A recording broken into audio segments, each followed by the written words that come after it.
ചിലരുടെ അകത്തേക്ക് ജീവൻ നിറയുന്നു. ഏത് ജീവൻ? നിങ്ങളുടെ ഇപ്പോഴത്തെ ജീവൻ എന്താണ്? അത് ജീവനല്ല, അത് മരണമാണ്. സോയെ ലൈഫ് ഇല്ലാത്ത ജീവന്റെ പേരാണ് മരണം. ഞാൻ പറഞ്ഞുകൊണ്ടിരിക്കുകയാണ്, സോയെ ലൈഫ് ഇല്ലാത്ത ജീവിതത്തിന്റെ പേരാണ് മരണം. ആദാം പിന്നെയും ജീവിച്ചു, 930 വയസ്സ് വരെ പിന്നെയും ജീവിച്ചു. ആ ജീവിതത്തിന്റെ പേരാണ് മരണം. ആ മരണം ഇന്ന് മാറട്ടെ. മരണത്തിന്റെ പേരല്ല മരണം. 930 വയസ്സ് വരെ സോയെ ലൈഫ് ഇല്ലാതെ ആദാം ജീവിച്ച ജീവിതത്തിന്റെ പേരാണ് മരണം. ഞാനിപ്പോ മരണത്തിലാണോ എന്നൊന്ന് സെൻസ് ചെയ്തിട്ട് പറ, എനിക്ക് ജീവിക്കണം. ഇന്ന് നമ്മൾ ആ ബാനർ അടിച്ചപ്പം എനിക്ക് ദൈവം തന്ന ഒരു വെളിപ്പാട് ഇതാണ്, ലൈഫ് കോൺഫറൻസ്. താഴെ ഞാൻ എഴുതി, യു വിൽ ലിവ്. നിങ്ങൾ ജീവിക്കും. ജീവനുള്ള നിങ്ങളോട് ഇനി ഞാൻ ജീവിക്കും എന്ന് പറയണോ? ഞാൻ എക്സ്ട്രാ ആയിട്ട് പറയണോ നിങ്ങൾ ജീവിക്കുമോ? നിങ്ങൾ ജീവിച്ചുകൊണ്ടിരിക്കുകയല്ലേ. പക്ഷെ ദൈവം എന്നോട് പറഞ്ഞു, ഇന്ന് തൊട്ട് നിങ്ങൾ ജീവിക്കും എന്ന് പറഞ്ഞാൽ ദൈവം എന്താണ് ജീവൻ എന്ന് ഉദ്ദേശിക്കുന്നത്? ദൈവം എന്താണ് ജീവിതം എന്ന് ഉദ്ദേശിക്കുന്നത്? ദൈവം ഇപ്പൊ അക്ഷയുടെ ലൈഫ് കണ്ട് ദൈവം പറയണം ജീവിതം എന്ന് പറയണമെങ്കിൽ, ഷേർലിയുടെ ലൈഫ് കണ്ട് ദൈവത്തിന് പറയണം ഇവിടെ ജീവിക്കുന്നു എന്ന് പറയണമെങ്കിൽ, നിങ്ങൾ ഒന്നുകിൽ വീഴ്ചയ്ക്ക് മുമ്പിലെ ആദാമിനെ പോലെയോ അല്ലെങ്കിൽ യേശുവിനെ പോലെയോ ജീവിക്കണം.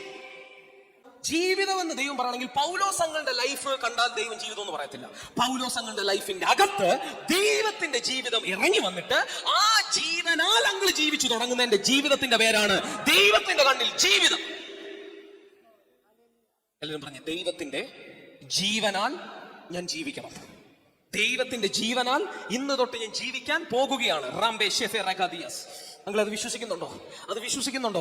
ഇന്ന് തൊട്ട് മാനുഷിക ജീവനാൽ അല്ല ജീവിക്കുന്നത്, ദൈവത്തിന്റെ ജീവനാൽ ഞാൻ ജീവിക്കാൻ പോകുന്നു. അതിന് മാത്രമേ ദൈവം എന്ത് വിളിക്കത്തുള്ളൂ? ജീവിതം. ജീവൻ എന്ന് വിളിക്കണമെങ്കിൽ ദൈവം എവിടെയെങ്കിലും ജീവൻ എന്ന് ഉദ്ദേശിച്ചിട്ടുണ്ടോ? ഗ്രീക്ക് എടുത്ത് പഠിച്ചോ, അവിടെ ബയോസ് അല്ല എഴുതിയിരിക്കുന്നത്, അവിടെ സൂക്കെ മൈൻഡ് സൈക്കോളജി അല്ല എഴുതിയിരിക്കുന്നത്. അതിനൊക്കെ വേറെ പദങ്ങളുണ്ട്. ശാരീരിക ജീവൻ എന്നുള്ളിടത്ത് ബയോസ് എന്ന് തന്നെ ഗ്രീക്കിൽ എഴുതിയിട്ടുണ്ട്.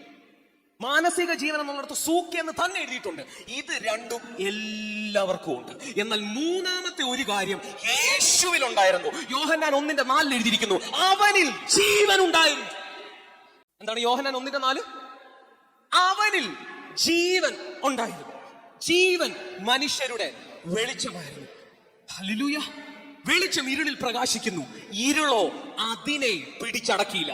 ഇന്ന് നിങ്ങളുടെ അകത്ത് ആ ജീവൻ തുറന്നു കിട്ടിയാൽ നിങ്ങൾ ഇന്നോട്ട് ജീവിക്കാൻ പോവുകയാണ് യേശുവിന്റെ നാമത്തിൽ. ഇത്രയും നാൾ നിങ്ങൾ സ്ട്രഗിൾ ചെയ്ത മേഖലകൾ ഹല്ലേലൂയ ഇന്ന് ബ്രേക്ക് ആകാൻ പോവുകയാണ്. ഇത്രയും നാൾ നിങ്ങൾ സ്ട്രഗിൾ ചെയ്ത മേഖലകൾ ഇന്ന് ബ്രേക്ക് ആകും.